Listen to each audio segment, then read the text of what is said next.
Hey, happy birthday. Happy birthday, oh, hey, happy birthday.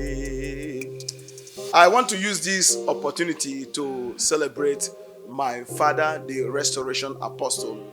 I, HORGINS EZE, my family, and the members of Omega Fire Ministry, Imo State, and the entire Southeast region, Omega Fire Ministry.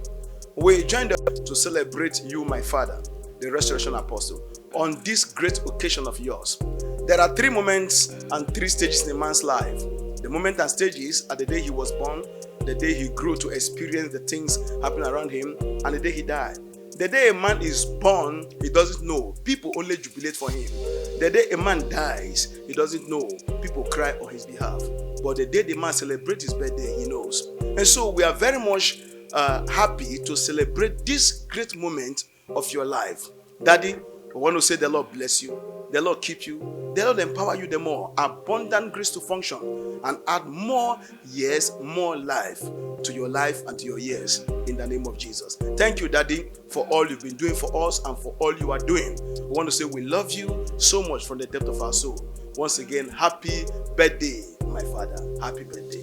Happy birthday.